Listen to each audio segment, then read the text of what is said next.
What if I told you everything you've learned about drops is wrong? Would you believe me?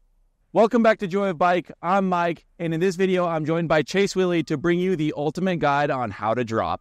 We've broken this skill down to be so simple, you'll wonder why you ever thought it was difficult. Our foolproof method works on any drop at any speed, so stick with us until the end of the video so you can learn some advanced tips and tricks that'll take your drop game to the next level. To get this skill dialed in safely, we are going to need a few things.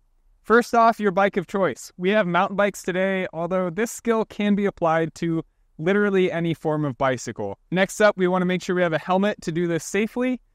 Third, we want an empty parking lot, preferably one with a curb nearby. Lastly, we're going to progress to a low consequence drop. To teach you how to drop properly, let's quickly cover a couple misconceptions we often see beginners associate with this skill. Popping or bunny hopping off the edge of the drop. Manualing off the drop. Or allowing the front wheel to drop below the departure angle before the back wheel clears the edge. Now that we've gotten the misconceptions out of the way, let's talk about what we are going to cover in this video. So first things first, we're going to learn the fundamentals of dropping on flat ground. And then we're going to take those fundamentals and apply them to a comfortable drop. And lastly, we're going to take our newfound skills to different features and practice. Before we start exercising the technique required for the drop, let's start by identifying its sections.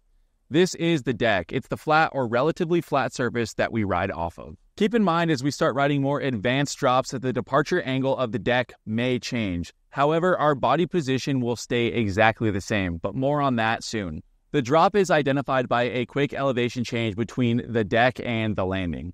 Drops can come in many different varieties, geometries, and styles. Some of them are rollable while others may be mandatory. Whatever the case may be, we recommend you take a look before you roll into a drop just so you know what you're dealing with.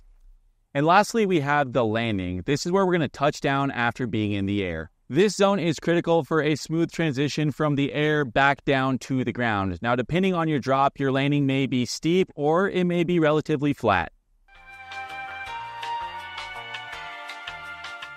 Before we even identify a drop, we're going to start by learning the fundamentals in an empty parking lot. We're going to work on getting comfortable with the bike and body movement on flat ground, and then we're going to progress to a nearby curb to practice on. We're going to start by identifying a good parking line with plenty of room around it. This is going to be the stand-in for the edge of our drop. Let's start with the approach. As we move toward the line that we've identified, we want to make sure that we're riding in a nice, neutral riding position. This means our head and eyes are up, our shoulders and arms are relaxed, our legs are slightly bent, and most of our weight is in our feet. To set up appropriately, we want to make sure that we are balanced going into it. So let's stop braking and pedaling at least 8 feet before the edge of the drop. Both of these can affect our balance and add unnecessary variables, so to make this as simple as possible, let's give ourselves plenty of space to get set before the edge of the drop. Just as our front wheel hits the line, no sooner and no later, we will shift our hips back to be over or just in front of the rear axle of the bike. All right, but why? Well, let's think about it this way. As we go off of the drop, the rear axle and that back wheel act as a bit of a pivot point. If left to its own devices, the front end of the bike is going to succumb to the force of gravity and drop on that pivot point. So at this point, we have two choices. Either let the bike have leverage over us or take control and get leverage over the bike. Now, this is where our tutorial might veer off from what you've seen in other videos. When we sat down to plan this video out, Mike and I realized that we had slightly different interpretations on what this skill required. It wasn't until we went outside and actually watched each other do it that we noticed a pretty cool insight that we haven't really heard anybody else talk about before. As we shift our weight back, we have to actively do something with this energy. If we are passive and lazy with this shift, well, we've all seen Friday Fail videos. To avoid our back wheel hanging up on the deck, we push that energy into our feet and through our bottom bracket with the goal of forward momentum. To direct this energy appropriately, we drop our heels and feel that weight in the ball of our feet. This will aid in directing that energy forward as opposed to downward, creating forward momentum and making our front end light. Now, in doing this motion, notice how our hips naturally shift back to where we want them. The beauty of this is, even as our front end starts to drop, our weight is already centered over the bottom bracket. This allows for proper weight distribution as we match whatever angle we're trying to land on. Now, a big key here, we are not pushing or pulling with our hands. We are just keeping our arms slightly bent and active and using our hands as anchors while we let our feet do all of the work.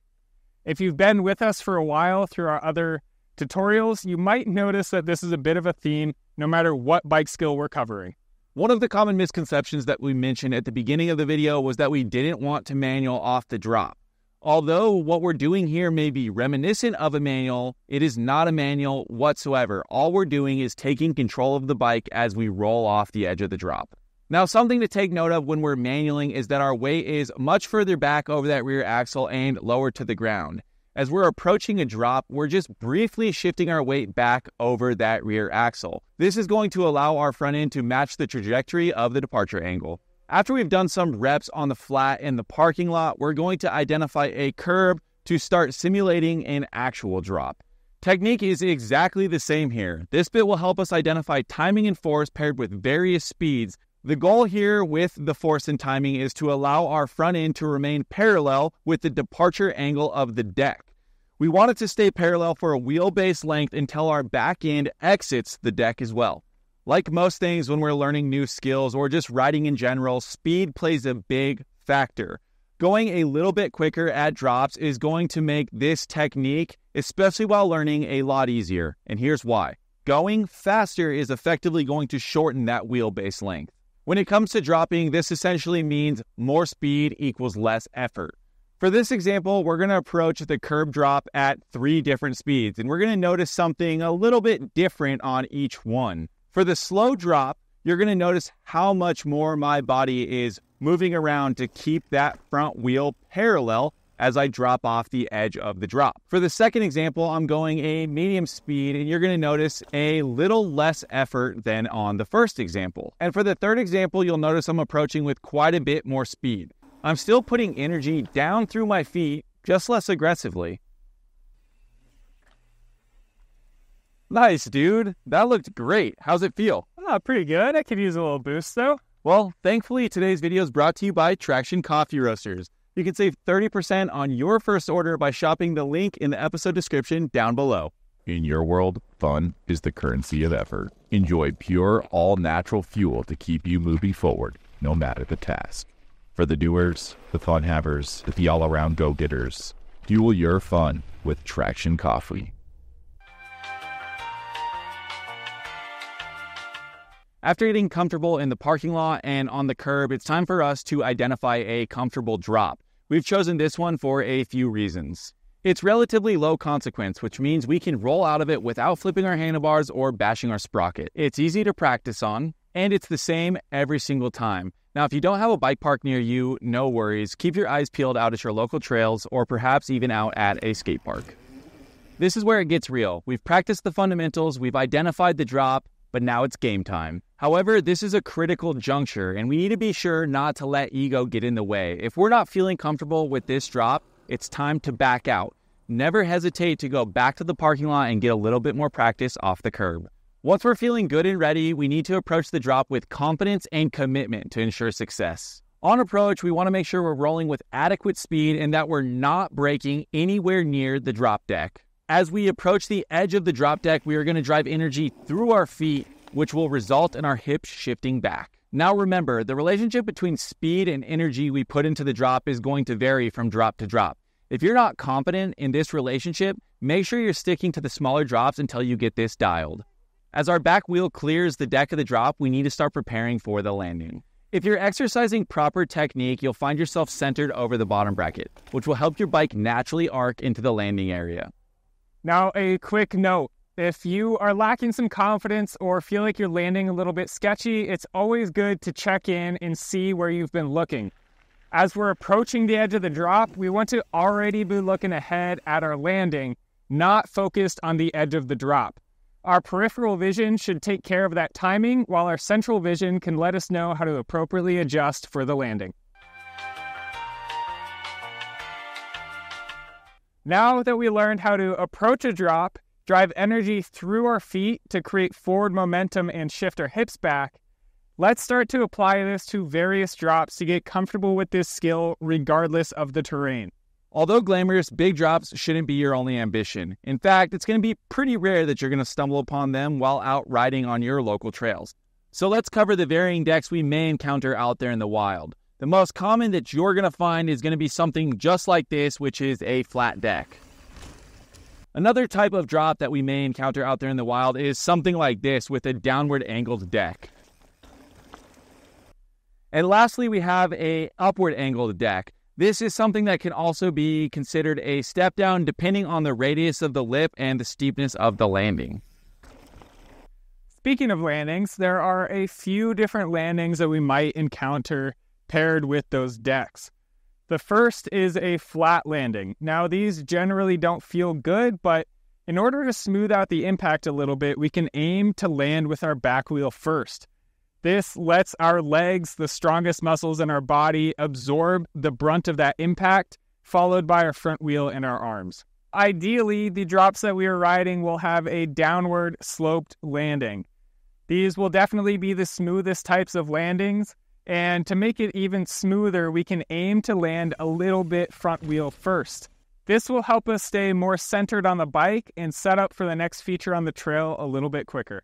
Now, we might also find drops that lead into uphill landings. And, honestly, if you're riding trails with these types of features on them, I would try to find something different because there's a lot more fun to be had out there.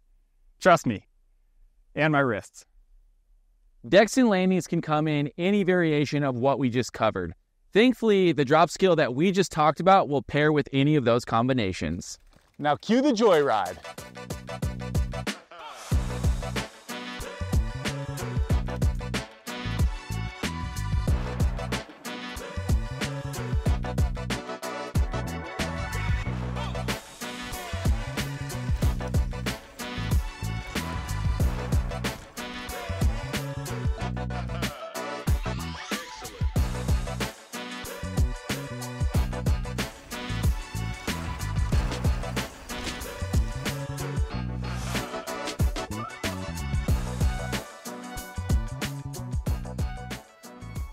And that's that. Knowing how to tackle drops is an important skill to add to your mountain bike toolbox, and we're beyond stoked to share it with you. If you have any questions regarding this skill, let us know down in the comments below. And if there are any other skills you'd like to see us cover in this same fashion, let us know. I'm not going to lie to you guys, it's really hot out here right now. It's literally 100 degrees. So if you enjoyed this video, cruise down and hit that like button to let us know that you really enjoyed this one, and so other people just like you can see it. If you want to see more videos similar to this one, subscribe to the channel and make sure to ring that notification bell. And with that being said, thank you guys so much for riding with us. We can't wait to see the drops you get into out there on the trail. We'll catch you on the next one. We'll see you later, Joyriders. Whoa. Well, while I'm here, we already have 2 awesome videos on the channel, the mountain biking easy button and how to jump. If you feel like it, go check those out, and we'll see you on the next Joyride.